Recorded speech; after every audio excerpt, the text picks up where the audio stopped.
Hello all, ഇന്ന് നമുക്ക് പഠിക്കാനുള്ളത് പി.ബി. ഷെല്ലിയുടെ ഓസിമാൻഡിയസ് എന്നുള്ളൊരു സോണറ്റാണ്. അത് നമ്മൾ പ്ലേറ്റോയുടെ കോൺസെപ്റ്റ് ഓഫ് ഐഡിയാസ് അല്ലെങ്കിൽ ഫോം അതുമായിട്ട് കണക്റ്റഡ് ആക്കിയാണ് നമ്മൾ പഠിക്കാൻ പോകുന്നത്. അപ്പോൾ പി.ബി. ഷെല്ലി എന്ന് പറയുന്നത് നമുക്കറിയാം ഒരു ബ്രിട്ടീഷ് പോയറ്റാണ് ആൻഡ് അതുപോലെ തന്നെ ഇംഗ്ലീഷ് റൊമാൻറ്റിക് പോയറ്റാണ് അദ്ദേഹം. ഷെല്ലി എന്ന് പറയുന്നത് പൊളിറ്റിക്കലി വളരെ ആക്റ്റീവായിട്ടുള്ള ഒരു റൈറ്റർ ആയിരുന്നു and he was A idealist ആയിരുന്നു ആൻഡ് മെറ്റീരിയലിസം ഒക്കെ അതിനൊക്കെ എതിരായിരുന്നു ഇദ്ദേഹം. ആൻഡ് ഐഡിയലിസ്റ്റ് ആയിരുന്ന ഈ വ്യക്തി അദ്ദേഹത്തിന് ഒരുപാട് പൊളിറ്റിക്കൽ എസേസും അതുപോലെ തന്നെ ഒരുപാട് പൊളിറ്റിക്കൽ പാംഫ്ലെറ്റുകളും ഒക്കെ എഴുതിയിരുന്നു. അങ്ങനെ ഒരു പൊളിറ്റിക്കൽ എസേ ഉണ്ടായിരുന്നു, ദ നെസസിറ്റി ഓഫ് ഏത്തിസം. അതെഴുതി അദ്ദേഹത്തിനെ യൂണിവേഴ്സിറ്റിയിൽ നിന്ന് പുറത്താക്കപ്പെടുകയൊക്കെ ചെയ്തിട്ടുണ്ട്. അദ്ദേഹത്തിന്റെ ഏറ്റവും ഇമ്പോർട്ടന്റ് വർക്ക്സ് എന്ന് പറയുന്നത് ode to the west wind ഉണ്ട്, ടു എ സ്കൈലാർക്ക് ഉണ്ട്, അഡനിസ് ഉണ്ട്, etcetera. The mask of anarchy എന്നും പറഞ്ഞൊരു പൊളിറ്റിക്കൽ ബാലഡ് തന്നെ അദ്ദേഹം എഴുതിയിട്ടുണ്ട്. പിന്നെ 2 ഡ്രാമാസ് എഴുതിയിട്ടുണ്ട്, അതായത് ദ സെഞ്ചായും അതുപോലെ തന്നെ പ്രോമത്തിയൂസ് അൺബൗണ്ടും. ഓക്കെ, നമുക്ക് പഠിക്കാനുള്ള ഈ ഒരു പോയം എന്ന് പറയുന്നത് ഓസിമാൻഡിയസ് എന്ന് പറയുന്നത് ഒരു സോണറ്റാണ്. അത് 1870 എഴുതിയിരിക്കുന്നത്. ദ എക്സാമിനർ എന്നുള്ള ജേർണലിനകത്താണ് അത് പബ്ലിഷ് ചെയ്ത് വന്നിരിക്കുന്നത്. ഓക്കെ, പബ്ലിഷ് ആയത് 1818. സോ ടൈറ്റിൽ ഓസിമാൻഡിയസ് എന്ന് പറയുന്നത് അതൊരു ഏൻഷ്യന്റ് ഈജിപ്ഷ്യൻ രാജാവായിട്ടുള്ള റാംസേസ് II വേറെ ഒരു ഓൾട്ടർനേറ്റ് നെയിമാണ് ഓസിമാൻഡിയസ്. ഓക്കെ, അപ്പോൾ ഈ ഒരു പോയത്തിനകത്ത് ഷെല്ലി ഡിസ്ക്രൈബ് ചെയ്യുന്നത് ഈ ഓസിമാൻഡിയസിൻ്റെ സ്റ്റാച്യു ഒരു ഡെസേർട്ടിൽ നിൽക്കുകയാണ്. അത് തകർന്നു, അതായത് ആ ഒരു സ്റ്റാച്യു എന്ന് പറഞ്ഞ് ഇപ്പോൾ തകർന്ന് നാമാവിശേഷമായിട്ട് നിൽക്കുകയാണ്. അപ്പോൾ അതെന്തിനെയാണ് കാണിക്കുന്നത്? ശരിക്കും പറഞ്ഞു കഴിഞ്ഞാൽ ആ ഒരു പൊളിറ്റിക്കൽ പവർ എപ്പോൾ വേണം എന്നുണ്ടെങ്കിലും, അതായത് പൊളിറ്റിക്കൽ പവറിന് ഒരിക്കലും അല്ലെങ്കിൽ പവറിന് ഒരിക്കലും പെർമനൻസ് ഇല്ല. Only thing that is permanent എന്ന് പറയുന്നത് ആർട്ട് അല്ലെങ്കിൽ ലാംഗ്വേജ് ആണ്. അതായത് ആർട്ടിൻ്റെ എബിലിറ്റി ഉണ്ടല്ലോ, പ്രൈസ് ചെയ്യാനുള്ള, ആളുകളെ പ്രൈസ് ചെയ്യാനും ഓരോന്നിനെ പ്രൈസ് ചെയ്യാനുള്ള ആർട്ടിൻ്റെ എബിലിറ്റി അല്ലെങ്കിൽ ടു മേക്ക് സംതിങ് പെർമനൻ്റ് എന്നുള്ളത് ആർട്ടിനും ലാംഗ്വേജിനും മാത്രമുള്ള എബിലിറ്റിയാണ്. അതായത് പാസ്റ്റിനെ പ്രിസർവ് ചെയ്യുക എന്നുള്ള എബിലിറ്റി ആർട്ടിനും ലാംഗ്വേജിനും ഉള്ളതാണ്. സോ അതുകൊണ്ട് ആ 2 കാര്യങ്ങൾ ഉണ്ടെങ്കിൽ മാത്രമേ നമുക്കൊരു കാര്യത്തിനെ പെർമനൻ്റ് ആക്കി വെക്കാൻ സാധിക്കുകയുള്ളൂ. അല്ലെങ്കിൽ പാസ്റ്റിനെ നമുക്ക് എപ്പോഴും പ്രിസർവ് ചെയ്യാൻ അല്ലെങ്കിൽ പ്രൊട്ടക്ട് ചെയ്യാൻ പറ്റുന്ന with the help of art അല്ലെങ്കിൽ ലാംഗ്വേജിലൂടെയാണ്. അല്ലാതെ പൊളിറ്റിക്കൽ പവറിലൂടെ ആരും ഓർത്തിരിക്കുകയില്ല. അതാണ് ഈ ഒരു സ്റ്റാച്യു കാണിക്കുന്നത്. അപ്പോൾ സ്റ്റാച്യു പണിതത് ചിലപ്പോൾ ഈ രാജാവിനെ ആളുകൾ എന്നും ഓർത്തിരിക്കാനായിരിക്കും, അദ്ദേഹത്തിൻ്റെ ആ ഒരു എബിലിറ്റി അല്ലെങ്കിൽ ആ ഒരു പവർ എപ്പോഴും ഓർത്തിരിക്കാനായിരിക്കും. പക്ഷേ സ്റ്റാച്യു എന്ന് പറയുന്നത് എന്താണ്? അതൊരു മാൻമെയ്ഡ് തിങ് ആണ്, അതൊരു മെറ്റീരിയലിസ്റ്റിക് തിങ് ആണ്. അതിൻ്റെ യൂസ് കഴിയുമ്പോഴത്തേക്കും അതെന്താണ്, ടൈം പോകും തോറും അതിൻ്റെ ആ ഒരു പെർമനൻസ് നശിച്ചുകൊണ്ട് തന്നെ ഇരിക്കും, അല്ലേ? പക്ഷേ ആർട്ടിനും ലാംഗ്വേജിനും അങ്ങനെയല്ല, എല്ലാത്തിനെയും നമുക്ക് പെർമനൻ്റ് ആക്കാനുള്ള കഴിവ് ഇവർ 2 പേർക്കും ഉണ്ട്. ഒരു 14 ലൈൻ സോണറ്റ് ആണെങ്കിലും ട്രഡീഷണൽ ആയിട്ടുള്ള അല്ലെങ്കിൽ ടിപ്പിക്കൽ ആയിട്ടുള്ള സോണറ്റ് രീതിയിലല്ല അതിൻ്റെ ഫോമും അതിൻ്റെ റൈം സ്കീമും വരുന്നത്. അപ്പോൾ ഈ ഒരു ഷെല്ലിയുടെ ഒരു കാര്യം പറയുകയാണെന്നുണ്ടെങ്കിൽ ഷെല്ലിയുടെ ഇൻട്രസ്റ്റ് എന്ന് പറഞ്ഞാൽ എല്ലാത്തിനെയും ചലഞ്ച് ചെയ്യുക എന്നുള്ളതാണ്. അതായത് പൊളിറ്റിക്കലി ആണെങ്കിലും പൊയറ്റിക്കലി ആണെന്നുണ്ടെങ്കിലും എല്ലാ ഈ ട്രഡീഷണൽ റൂൾസിനെയും ചലഞ്ച് ചെയ്യുക എന്നുള്ളതാണ് ഷെല്ലിയുടെ ഒരു പ്രത്യേകത എന്ന് വെച്ചാൽ. അപ്പോൾ ഇതിനകത്ത് നമുക്ക് സമ്മറി നോക്കാം. ഓസിമാൻഡിയസ് എന്ന് പറയുന്നത് ഈ ഒരു സ്പീക്കർ, ഇപ്പോൾ ഈ ഒരു പോയത്തിനകത്തുള്ള സ്പീക്കർ ഒരു ട്രാവലറിനെ മീറ്റ് ചെയ്യുകയാണ്. ആ ട്രാവലർ ഒരു ഏൻഷ്യൻ ലാൻഡിൽ നിന്ന് വരികയാണ്. അപ്പോൾ ട്രാവലർ ഈ ഒരു സ്റ്റാച്യുവിനെ ഡിസ്ക്രൈബ് ചെയ്യുകയാണ്. അതായത് ഈ സ്റ്റാച്യുവിൻ്റെ 2 ലാർജ് സ്റ്റോൺ ലെഗ്സിനെ ഡിസ്ക്രൈബ് ചെയ്യുകയാണ്. അതുപോലെ തന്നെ ആ സ്റ്റാച്യുവിന് ബോഡി ഇല്ല ഈ ലെഗ്സിനെ കണക്ട് ചെയ്യാൻ വേണ്ടി, പക്ഷേ അത് സ്ട്രെയിറ്റ് ആയിട്ട് തന്നെ ഡെസേർട്ടിൽ നിൽക്കുകയാണ്. അതിൻ്റെ ഫേസ് എന്ന് പറയുന്നത് ബ്രോക്കൺ ആണ് ആൻഡ് അതുപോലെ തന്നെ ഹാഫ് ബറീഡ് ഇൻ സാൻഡ് ആണ്. അതിൻ്റെ തല തകർന്ന് താഴെ തന്നെ വീണിട്ടുണ്ട്, കാലിൻ്റെ അടുത്ത് തന്നെ വീണിട്ടുണ്ട്. അത് പകുതിയും സാൻഡ് കൊണ്ട് മൂടിക്കിടക്കുകയാണ് കാലിൻ്റെ അടുത്ത്. അപ്പോൾ ആ ഒരു മുഖത്ത് നോക്കുമ്പോൾ നമുക്ക് ഇപ്പോൾ പഴയ പോലുള്ള ആ ഒരു പ്രതാപമൊന്നും ആ മുഖത്തില്ല, കാരണം പൊട്ടിക്കിടക്കുകയാണ്. അതുകൊണ്ട് തന്നെ ഇപ്പോൾ ആ മുഖത്ത് ഒരു ഫ്രൗൺ അല്ലെങ്കിൽ ഒരു റിങ്കിൾസ് ഒക്കെ വീണ് കിടക്കുകയാണ്. അതായത് ചുണ്ടൊക്കെ എന്ന് വെച്ച് കഴിഞ്ഞാൽ ചുളിഞ്ഞതുപോലെ കിടക്കുകയാണ്. പക്ഷേ എന്നാൽ പോലും ആ സ്റ്റാച്യുവിന് ഒരു കമാൻഡിങ് പവർ ഉണ്ടെന്നാണ് പറയുന്നത്. അപ്പോൾ ആ സെക്കൻഡ് പാരഗ്രാഫിനകത്താണെങ്കിൽ ആ ഒരു പോയത്തിൻ്റെ ആ ഒരു സെക്കൻഡ് സ്റ്റാൻസൊക്കെ നമ്മൾ നോക്കുകയാണെന്നുണ്ടെങ്കിലും ആ ഒരു ഈ ഒരു സ്റ്റാച്യുവിനെ ഈ ഒരു പവറിൻ്റെ രീതിയിലാക്കിയെടുക്കാൻ സ്കൾപ്ചർ ആ ഒരു മനുഷ്യൻ്റെ ഇമോഷൻസ് നല്ല രീതിയിൽ അണ്ടർസ്റ്റാൻഡ് ചെയ്തിട്ടുണ്ട്. അതായത് ഈ രാജാവിൻ്റെ ഇമോഷൻസ് എങ്ങനെയാണെന്നും ഈ രാജാവിൻ്റെ പവർ എന്താണെന്നും ഒക്കെ ആ സ്കൾപ്റ്റർ, അതായത് ഇത് ഉണ്ടാക്കിയ ആൾ നല്ല രീതിയിൽ മനസ്സിലാക്കിയിട്ടുണ്ട്. Because even after these years ഈ ഇമോഷൻസ് ഉണ്ടല്ലോ, അത് ആ സ്കൾപ്ചർ കാർവ് ചെയ്തതുപോലെ തന്നെ ഇരിക്കുകയാണ് ആ പ്രതിമയുടെ മുഖത്ത്. ഈവൻ ദോ ആ ഫേസ് എല്ലാം താഴെ വീണ് പൊട്ടിക്കിടക്കുവാണെങ്കിൽ പോലും ഇമോഷൻസ് എല്ലാം കറക്റ്റായിട്ട് തന്നെ എച്ച് ചെയ്ത് വെച്ചേക്കുവാണ്. അതായത് അത് ഇങ്ങനെ പതിഞ്ഞിരിക്കുവാണ്. അപ്പോൾ ആർട്ടിസ്റ്റിൻ്റെ സ്കിൽഡ് ഹാൻഡ്സിനെയാണ് അവിടെ നമ്മൾ നോക്കേണ്ടത്. അത് നല്ല രീതിയിൽ എഫക്റ്റീവായിട്ട് ആ ഇമോഷൻസിനെയും ഫീലിങ്സിനെയും റിക്രിയേറ്റ് ചെയ്ത് വെച്ചിട്ടുണ്ട്. അതായത് ഇപ്പോഴും അതുകൊണ്ടാണ് ആ സ്റ്റാച്യുവിൻ്റെ റിമൈനിങ് പാർട്സ് കണ്ടാൽ പോലും അത് നല്ല പവർഫുൾ ആയിട്ട് തന്നെ നിൽക്കുവാണ്. യാതൊരു വിധത്തിലൊരു കോട്ടവും തട്ടാതെയാണ് അത് നിൽക്കുന്നത്. ട്രാവലർ പിന്നെയും ഡിസ്ക്രൈബ് ചെയ്യുകയാണ്. ആ സ്റ്റാച്യുവിൻ്റെ പെഡസ്റ്റലിൽ കുറച്ച് വേർഡ്സ് ഇൻസ്ക്രൈബ് ചെയ്ത് വെച്ചിട്ടുണ്ട്. ആ വേർഡ്സ് എന്താണെന്ന് വെച്ച് കഴിഞ്ഞാൽ ആ കിങ് ക്ലെയിം ചെയ്യുന്നതെന്ന് വെച്ച് കഴിഞ്ഞാൽ the king is that he is A king who has ruled over other Kings. അതായത് ഈ റാംസേസ് 2 എന്നുള്ള രാജാവിൻ്റെ വേർഡ്സ് എന്താണ്, ആ സ്റ്റാച്യുവിൻ്റെ വേർഡ്സ് എന്താണ്, രാജാവ് പറഞ്ഞ് എഴുതി വെപ്പിച്ചിരിക്കുകയാണ്. അതായത് ഞാൻ എല്ലാ രാജാക്കന്മാരെയും റൂൾ ചെയ്ത രാജാവാണ്. He is A king who has ruled over other Kings. More over എന്താണ്, ഈ പ്രതിമ എല്ലാവരും നോക്കി വേണം പോകാൻ. അതായത് അതിൻ്റെ അടുത്തൂടെ പാസ് ചെയ്യുന്നവരെല്ലാവരും ആ ഓൺ ലുക്കേഴ്സ് എല്ലാം ഈ പ്രതിമയെ ഒന്ന് അപ്രീഷിയേറ്റ് ചെയ്ത് വെച്ചിട്ട് വേണം, അല്ലെങ്കിൽ ഒന്ന് റെസ്പെക്റ്റ് ചെയ്തിട്ട് വേണം പോകാൻ എന്നും എഴുതി വെച്ചിട്ടുണ്ട്. ആൻഡ് അത് മാത്രമല്ല, ഈ സ്റ്റാച്യു കാണുന്നവരെല്ലാം നല്ല രീതിയിൽ സർപ്രൈസ്ഡ് ആവും എന്നും, അല്ലെങ്കിൽ വണ്ടർ സ്ട്രക്ക് ആയിട്ട്, അതായത് വണ്ടർ അടിച്ച് ഇങ്ങനെ നിൽക്കണം എന്നും ഉണ്ട്. അതായത് ഇങ്ങനെ കമാൻഡ് ചെയ്ത് വെച്ചിരിക്കുകയാണ് ആ വേർഡ്സിനകത്ത്. ആൻഡ് അതുപോലെ തന്നെ ആ രാജാവിൻ്റെ മാഗ്നിഫിഷ്യൻസും അതുപോലെ തന്നെ രാജാവ് അക്കംപ്ലിഷ് ചെയ്തിട്ടുള്ള എല്ലാ നേട്ടങ്ങളെയും കുറിച്ചും ഈ സ്റ്റാച്യു ആളുകളെ ഓർമ്മിപ്പിക്കണം എന്ന് പറഞ്ഞിട്ടാണ് ഈ ഒരു സ്റ്റാച്യു ഉണ്ടാക്കി വെച്ചേക്കുന്നത്. ഈ ഹ്യൂജ് സ്റ്റാച്യുവിൻ്റെ റിമൈനിങ് പാർട്സ് ഉണ്ടല്ലോ, അതെന്ന് പറയുന്നത് എന്താണ്, ഈ ഒരു നെവർ എൻഡിങ് ഡെസേർട്ടിൽ ഇങ്ങനെ കിടക്കുകയാണ്. അതായത് ഡെസേർട്ടിൻ്റെ ഒത്ത നടുക്കി ഇരിക്കുവാണെങ്കിൽ ആ ഡെസേർട്ടിനെ പോലും കമാൻഡ് ചെയ്യുന്ന പവറാണ് ഏതിനുള്ളത്, ഈ സ്റ്റാച്യുവിനുള്ളത്. അപ്പോൾ ഷെല്ലി സത്യം പറഞ്ഞു കഴിഞ്ഞാൽ ഇതിനെ അപ്രോപ്രിയേറ്റ് ആയിട്ടൊരു പേരിട്ട് വിളിക്കുന്നുണ്ട് ഈ സ്റ്റാച്യുവിനെ, ഒരു കൊളോസൽ റെക്കെന്ന്. അതായത് വലിയൊരു ഹ്യൂജ് ആയിട്ടുള്ള ഒരു ഒരു തകർന്ന ഒരു പ്രതിമ, അങ്ങനെ വിളിക്കുകയാണ് ഇതിനെ, ദ കൊളോസൽ റെക്കെന്ന്. ആൻഡ് ദെൻ പക്ഷേ ഇത് എവിടെയാണ് നിൽക്കുന്നത്, ഈ ഒരു സ്റ്റാച്യു എന്ന് പറയുന്നത് ഒരു ലെവലിൽ ഒറ്റയ്ക്ക് ഇങ്ങനെ നിൽക്കുവാണ്. അതിങ്ങനെ സ്ട്രെച്ച് ചെയ്ത് ഒരാളുടെ ഐസൈറ്റും കടന്ന് ഇങ്ങനെ നിൽക്കുകയാണ്. അതായത് പെട്ടെന്ന് തന്നെ ഇങ്ങനെ ആ ഒരു പ്രതിമയ്ക്ക് ആളുകളെ ക്യാപ്ചർ ചെയ്യാനുള്ളൊരു പവർ ഇപ്പോഴും ഉണ്ട് എന്ന് പറഞ്ഞിട്ടാണ് ഷെല്ലി ഈ ഒരു പോയം എൻഡ് ചെയ്യുന്നത്. സോ നമുക്കിതിനകത്തെ ക്വസ്റ്റ്യൻസ് നോക്കിയിട്ട് പ്ലേറ്റോയുടെ അടുത്തോട്ട് പോവാം. ഓസിമാൻഡിയസ് എന്ന് പറയുന്ന ആരുടെ സ്റ്റാച്യു ആണ്, റാംസേസ് 2ൻ്റെ സ്റ്റാച്യു ആണ്. പിന്നെ ഷെല്ലിക്ക് ഈ ഓസിമാൻഡിയസ് കാണുമ്പോൾ ആദ്യം ഷെല്ലി എഴുതിയ ഇമേജ് എന്താണെന്ന് വെച്ച് കഴിഞ്ഞാൽ ലെഗ്സിനെയാണ് ഷെല്ലി പെട്ടെന്ന് ഓർക്കുന്നത്, അതായത് പെട്ടെന്ന് നോട്ടീസ് ചെയ്യുന്നത്. ഓക്കെ, പിന്നെ ഇതുപോലെ തന്നെ ആ ഒരു ഇനോർമസ് ഫേസ് ഉണ്ടല്ലോ സ്റ്റാച്യുവിൻ്റെ, അത് തകർന്നടിഞ്ഞ് തന്നെ കിടക്കുകയാണ്.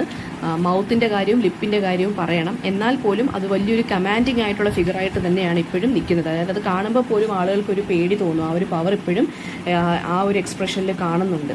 ഓക്കെ, പിന്നെ ഇതൊരു 14 ലൈൻഡ് പോയം, അയാംബിക് പെൻറ്റമീറ്റർ പോയമാണിത്. ഓക്കെ, ദെൻ ഇതിൻ്റെ റൈമിലും പക്ഷേ ഇതിൻ്റെ ഫോമിലും ചെറുതായിട്ട് വ്യത്യാസങ്ങളുണ്ട്, പഴയ പോംസ് പോലെയൊന്നുമല്ല. ഈ ഒരു പോയം എന്ന് പറയുന്നത് ഈ ഓസിമാൻഡിയസ് എന്നുള്ളൊരു വേർഡ് അല്ലെങ്കിൽ ആ ഒരു സ്റ്റാച്യു തന്നെ ഒരു സിംഗിൾ മെറ്റഫറാണ്. അതായത് പൊളിറ്റിക്കൽ പവറിനെ റെപ്രസെൻറ്റ് ചെയ്യുകയാണ് ഈ ഓസിമാൻഡിയസ് എന്നുള്ള ഒരു സ്റ്റാച്യു.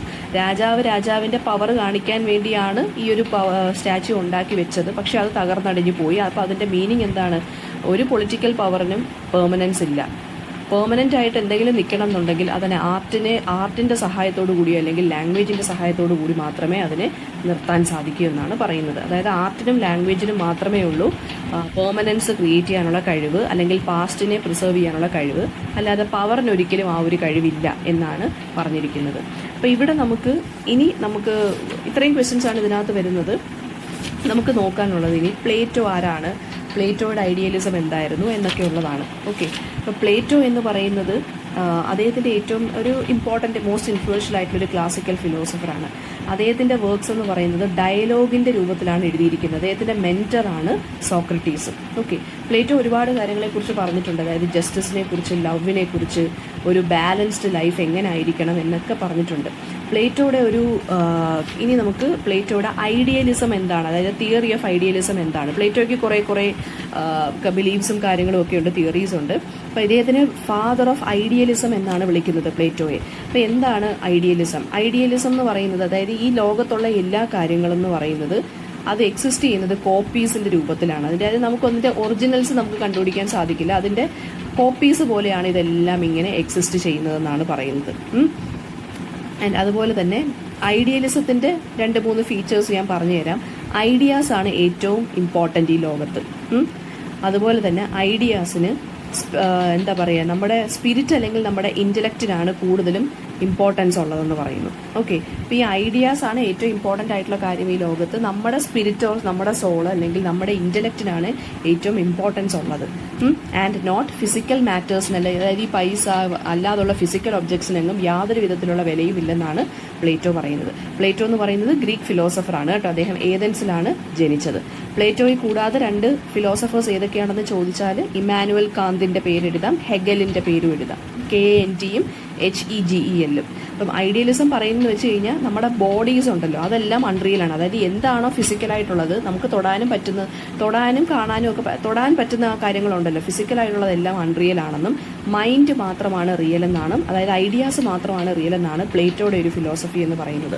പ്ലേറ്റോ അങ്ങനെയാണ് ഏർത്ത്ലി ഒബ്ജക്റ്റിനെ കാണുന്നത്. ഏർത്ത്ലി ഒബ്ജക്റ്റ് എന്ന് പറയുന്നതെല്ലാം അല്ലെങ്കിൽ ഫിസിക്കലായിട്ടുള്ള ഒബ്ജക്റ്റുകളെല്ലാം വെറും ഷാഡോസ് മാത്രമാണ്, അതെന്ന് പറയുന്നത് വെറും കോപ്പീസ് മാത്രമാണെന്നാണ് പറയുന്നത്. ഓക്കെ, പിന്നെ പ്ലേറ്റോയുടെ അടുത്തെന്ന് പറയുന്നത് നമുക്ക് നോക്കാനുള്ളത് പ്ലേറ്റോയുടെ തന്നെ ഒരു മിത്ത് ഓഫ് കേവ് ഉണ്ട്. മിത്ത് ഓഫ് കേവ് എന്നും പറഞ്ഞ് പ്ലേറ്റോയുടെ ഒരു കോൺസെപ്റ്റ് ഉണ്ട്. മിത്ത് ഓഫ് കേവ് എന്ന് വെച്ചാൽ നമ്മൾ മനുഷ്യന്മാരെല്ലാവരും ശരിക്കും പറഞ്ഞാൽ ഒരു കേവിനകത്ത്, ഒരു ഇരുട്ട് കേവിനകത്ത് ഇങ്ങനെ അകപ്പെട്ട് കിടക്കുവാണ്. അതാണ് ഹ്യൂമൻ കണ്ടീഷൻ എന്ന് പറയുന്നത്. അതായത് നോളജ് ഇല്ലാതെ നമ്മളിപ്പോഴും ഇഗ്നോറൻസിൽ എന്തൊക്കെയോ കാര്യങ്ങൾ വെറും ഷാഡോസിൻ്റെ രൂപത്തോടുകൂടി അല്ലെങ്കിൽ ഹെൽപ്പോടുകൂടി എന്തൊക്കെയോ കാര്യങ്ങൾ മനസ്സിലാക്കി എടുക്കുകയാണ് ചെയ്യുന്നത്. നമ്മൾ ഫയർ ഉണ്ടെങ്കിൽ പോലും അതിൻ്റെ ഷാഡോസിലാണ് നമ്മൾ ഓരോ കാര്യങ്ങളും ഡിമ്മായിട്ട് അതിൻ്റെ ഷാഡോസിലെ ലൈറ്റിലാണ് നമ്മൾ ഓരോന്നും മനസ്സിലാക്കി എടുക്കുന്നതെന്നാണ് പറയുന്നത്. നമുക്ക് ശരിക്കും പറഞ്ഞാൽ റിയാലിറ്റിയെ അപ്രീഷിയേറ്റ് ചെയ്യാൻ അറിയത്തില്ല എന്നാണ് പറയുന്നത്. ഓക്കെ, പിന്നെ ഇതാണ് മിത്ത് ഓഫ് കേവ് എന്ന് പറയുന്നത്. അതായത് ഹ്യൂമൻ ബീയിങ്സ് അവനവൻ്റെ ബോഡീസിലും അല്ലെങ്കിൽ അവനവൻ്റെ ഡിസയേഴ്സിലും ഇങ്ങനെ ഇംപ്രിസൻഡ് ആയിട്ട് കിടക്കുവാണ്. നമ്മളെല്ലാവരും പ്രിസണേഴ്സ് ആണെന്നാണ് പറയുന്നത്. അതായത് റിയൽ ആയിട്ടുള്ള കാര്യങ്ങളെ മനസ്സിലാക്കിയെടുക്കാൻ നമ്മൾ ഒരിക്കലും മനസ്സിലാക്കി എടുക്കുന്നില്ല. റിയാലിറ്റി എന്താണെന്ന് നമ്മൾ ഒരിക്കലും അറിയുന്നില്ല. റിയാലിറ്റി എന്ന് പറയുന്നത് ശരിക്കും പറഞ്ഞാൽ നമ്മുടെ മൈൻഡാണ്, അല്ലാതെ നമ്മുടെ ബോഡി അല്ലെന്നാണ് ആര് പറയുന്നത്? പ്ലേറ്റോ പറയുന്നത്. പിന്നെ അതും നമ്മുടെ ഷെല്ലിയുമായിട്ട് എന്താണ് ബന്ധം? ഷെല്ലി എന്ന് പറയുന്ന വ്യക്തിയും എന്താണ് റെവല്യൂഷണറി ഐഡിയലിസത്തിനോട്, അതായത് റെവല്യൂഷണറിയാണ് ഷെല്ലി, എല്ലാത്തിനെയും എതിർക്കുന്നൊരു മനുഷ്യനാണ്. അപ്പം റെവല്യൂഷണറി ഐഡിയലിസമാണ് ഷെല്ലിയുടെ ഫിലോസഫി എന്ന് പറയുന്നത്. അപ്പം അദ്ദേഹത്തിനെന്ന് പറയുന്നത്, അതായത് അദ്ദേഹം ഇതുപോലെ തന്നെയാണ് നമുക്ക് എന്താണ് ലവിന് ഇമ്പോർട്ടൻസ് കൊടുക്കുന്നൊരു വ്യക്തിയാണ് ഷെല്ലി എന്ന് പറയുന്നത്. അതായത് ഈ വിസ്ഡം, ഹാപ്പിനെസ്, ഇതൊക്കെ എന്ന് പറയുന്നത് വിർച്യു, ഇതെല്ലാം എന്ന് പറയുന്നത് അതിനെന്തോ ഒരു കൈൻഡ് ഓഫ് പവർ ഉണ്ടെന്നാണ് ഷെല്ലി വിചാരിക്കുന്നത്. ഓക്കെ, ഷെല്ലി കരുതുന്നത്. ഇനി കോമൺ എന്താണ് ഷെല്ലിയും പ്ലേറ്റോയും തമ്മിൽ? അതായത് ഷെല്ലിയും പ്ലേറ്റോയും തമ്മിൽ ഒരു കോമൺ ആയിട്ടുള്ള ഫാക്ടർ എന്താണെന്ന് വെച്ചാൽ ഷെല്ലിയും പ്ലേറ്റോയും മെറ്റീരിയലിസ്റ്റിക് ആയിട്ടുള്ള ഒരു കാര്യത്തിലും വിശ്വസിക്കുന്നില്ല. അതാണ് കോമൺ പോയിന്റ് എന്ന് പറയുന്നത്. അതുതന്നെയാണ് ഈ ഓസിമാൻഡിയസ് പോയത്തിനകത്ത് പറയുന്നത്. അതായത് ഒരു പ്രതിമയെന്ന് പറയുന്നത് ഒരു മെറ്റീരിയലിസ്റ്റിക് ആയിട്ടുള്ള ഒരു കാര്യമാണ്. ആ പ്രതിമ തകർന്നു പോയി, പക്ഷെ ഒരിക്കലും എന്താ പറയുക, പവറിനെ ഒരിക്കലും സംഭവിക്കത്തില്ല. ആർട്ടിനെയോ ലാംഗ്വേജിനെയോ അല്ലെങ്കിൽ ടൈമിനെയോ മറികടക്കാൻ പവറിന് സാധിക്കുകയില്ല. മെറ്റീരിയലിസ്റ്റിക് ആയിട്ടുള്ള കാര്യമാണ് പവർ, മണി എന്നൊക്കെയുള്ളത്.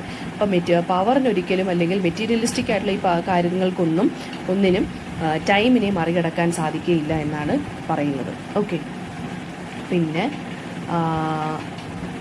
ഇത്രയാണ് മെയിൻ പോയിന്റ്സ് എന്ന് പറയുന്നത്. ഇനി ഒന്നും കൂടെ നമുക്ക് ഇതിൻ്റെ കോമൺ ആയിട്ടുള്ള കാര്യങ്ങൾ നോക്കാം. ഓസിമാൻഡിസ് എന്ന് പറയുന്നത് പൊളിറ്റിക്കൽ പവറിൻ്റെ ആ ഒരു ടൈംലെസ്നെസ്സിനെ, അതായത് ആ മൊമെൻ്റർനെസ്സിനെയാണ് കാണിക്കുന്നത്. അതായത് പൊളിറ്റിക്കൽ പവറിന് കൂടുതൽ ആയുസില്ല എന്നാണ് കാണിക്കുന്നത്. പിന്നെ ഹ്യൂമൻ ബീയിങ്സിൻ്റെ ആക്ഷൻസിൻ്റെ ഒരു യൂസ്ലെസ്നെസ്സിനെയാണ് ഈ ഒരു പോയം ഫോക്കസ് ചെയ്യുന്നത്. അതായത് ഹ്യൂമൻ ബീയിങ്സ് ജീവിച്ചിരിക്കുമ്പോൾ പവറിന് വേണ്ടി പൈസയുടെ പുറകെയും പ്രോപ്പർട്ടിയുടെ പുറകെയും ഓടും, പക്ഷേ മരിച്ചു കഴിയുമ്പോൾ എന്താണ്, ഇതിനങ്ങ് ഒരു വാല്യൂ ഇല്ല എന്നാണ് പറയുന്നത്. അതാണ് ഹ്യൂമൻ ആക്ഷൻ്റെ പോയിന്റ്ലെസ്നെസ്സിനെയാണ് ഈ ഒരു പോയം കാണിക്കുന്നത്. പിന്നെ ഫിലോസഫിക്കൽ ഇൻ്റർപ്രിട്ടേഷൻ എടുക്കുകയാണെങ്കിൽ പ്ലേറ്റോയുടെ ഐഡിയലിസവുമായിട്ട് ഇതിന് നല്ല ബന്ധമുണ്ട്. പ്ലേറ്റോ മെറ്റീരിയലിസത്തിൽ ഒരിക്കലും വിശ്വസിക്കാത്ത ഒരാളാണ്. മൈൻഡ് അൺറിയൽ ആണെന്നും അതായത് ബോഡീസ് അൺറിയൽ ആണെന്നും മൈൻഡ് മാത്രമേ ഉള്ളൂ റിയൽ എന്നാണ് പ്ലേറ്റോ വിശ്വസിക്കുന്നത്. അതേപോലെ തന്നെയാണ് ഷെല്ലിയും ഈ പോയം കൺസ്ട്രക്ട് ചെയ്ത് വെച്ചിരിക്കുന്നത്. അതായത് ബോഡിക്ക് മരിച്ചു പോയി കഴിഞ്ഞപ്പോൾ പിന്നെ ബോഡി ഇല്ല, പ്രതിമയ്ക്കും യാതൊരുവിധ സ്ഥാനവും ഇല്ല. മൈൻഡ്, അതായത് ചെയ്ത് വെച്ചിരിക്കുന്നത് നമ്മൾ എങ്ങനെയാണോ ലൈഫ് ലീഡ് ചെയ്തത്, ഐഡിയലിസ്റ്റിക് ആയിട്ടുള്ള ലൈഫാണ് ലീഡ് ചെയ്തെങ്കിൽ അതിന് മാത്രമേ ഉള്ളൂ ഇമ്പോർട്ടൻസ്. എന്നാൽ മാത്രമേ ആളുകൾ നമ്മളെ ഓർക്കൂ എന്നാണ്. അല്ലാതെ ഒരു പ്രതിമ പണിത് വെച്ചിട്ട് അതിനകത്ത് ഇങ്ങനെ ഓരോ കാര്യങ്ങൾ കമാൻഡ് ചെയ്ത് എഴുതി വെച്ചാൽ ആരും അത് മൈൻഡ് ചെയ്യത്തില്ല. അത് കുറച്ച് കഴിയുമ്പോൾ എന്ത് ചെയ്യും, തകർന്നങ്ങ് പോത്തേ ഉള്ളെന്നാണ് പറയുന്നത്. ഇതേപോലെ തന്നെയാണ് നമ്മുടെ ഓസിമാൻഡിയസ് രാജാവ്. അദ്ദേഹം എന്താണ് ചെയ്തത്? അദ്ദേഹം മെറ്റീരിയലിസ്റ്റിക് ആണ് എന്ന് പ്രൂവ് ചെയ്തതാണ് ഈ ഒരു പ്രതിമയിലൂടെ. പവർ ഞാൻ കമാൻഡ് ചെയ്യുന്നു എന്ന് മരണശേഷവും പ്രൂവ് ചെയ്യാൻ വേണ്ടിയാണ് ഈ സ്റ്റാച്ചു ഉണ്ടാക്കി വെച്ചേക്കുന്നത്. പക്ഷേ അത് തകർന്നു പോയി. അപ്പോൾ മെറ്റീരിയലിസത്തിനൊന്നും യാതൊരുവിധ വിലയുമില്ല. ഐഡിയലിസത്തിന് മാത്രമേ ആളുകളെ ഹോൾഡ് ചെയ്യാൻ പറ്റൂ എന്നാണ് പറയുന്നത്. അതായത് മൈൻഡിന് മാത്രമേ സാധിക്കുകയുള്ളൂ. ബോഡീസ് എന്ന് പറയുന്നത് എപ്പോൾ വേണമെങ്കിലും നശിക്കാവുന്നൊരു കാര്യമാണ് എന്നാണ് ഇവിടെ പറയുന്നത്. പിന്നെ അതുപോലെ തന്നെ എർത്തിലി ഒബ്ജക്ട്സ് പ്ലേറ്റോ ബിലീവ് ചെയ്തു എല്ലാം വെറും ഷാഡോസ് മാത്രമാണ്. അപ്പം അത് തന്നെയാണ് ഈ സ്റ്റാച്യൂവും പ്രൂവ് ചെയ്യുന്നത് അല്ലേ. ആ സ്റ്റാച്യു തകർന്നടിഞ്ഞ് വീണു, അല്ല എൻ്റെ പൊടി പോലും ഇല്ല, അതിനെന്തെങ്കിലും ഒരു ഇമ്പാക്റ്റ് ഉണ്ടാക്കാൻ കഴിഞ്ഞോ? ഇല്ല. അതാണ് പറഞ്ഞേക്കുന്നത്. ഓക്കെ, അപ്പം നമ്മളും ആ ഒരു കേവിൽ അകപ്പെട്ട ഒരു പ്രിസണറാണ്. നമ്മളും ശരിക്കും നമ്മുടെ മൈൻഡിലാണ് കാര്യം എന്നുള്ളത് റിയലൈസ് ചെയ്യുന്നില്ല. നമ്മളെപ്പോഴും എന്താണ് ഒരു മെറ്റീരിയലിസ്റ്റിക് ആയിട്ടുള്ള ആസ്പെക്ട്സിനാണ് ഇമ്പോർട്ടൻസ് കൊടുത്ത് ഇങ്ങനെ ഓസിമാൻഡിസിനെ പോലെ നമ്മളിങ്ങനെ നിൽക്കുന്നത്. ഓക്കെ, അപ്പം ഈ ഒരു കാര്യമാണ് അങ്ങോട്ടും ഇങ്ങോട്ടും ഷെല്ലി ആണെങ്കിലും പ്ലേറ്റോ ആണെന്നുണ്ടെങ്കിലും എന്താണ് അങ്ങോട്ടും ഇങ്ങോട്ടും ഷെയർ ചെയ്യുന്ന ഒരേ ഒരു കോമൺ ഫിലോസഫി എന്ന് പറയുന്നത്. അപ്പോൾ ഈ രണ്ട് കാര്യങ്ങൾ വേണം നമ്മൾ നോക്കി വെക്കാൻ. അപ്പോൾ രണ്ടുപേരും സപ്പോർട്ട് ചെയ്യുന്ന കാര്യം ഐഡിയലിസമാണ്, അല്ലാതെ മെറ്റീരിയലിസം ഇല്ല. അപ്പം ഇത്രയും പോയിന്റ്സ് ആണ് ഇതിനകത്തുനിന്ന് വരാവുന്ന ഒരു പോസിബിൾ ക്വസ്റ്റ്യൻ എന്ന് പറയുന്നത് ഇതാണ്. ഓക്കെ, എന്തെങ്കിലും ഡൗട്ട് ഉണ്ടെങ്കിൽ ചോദിക്കുക കമൻറ്റ് ബോക്സിൽ. Thank you.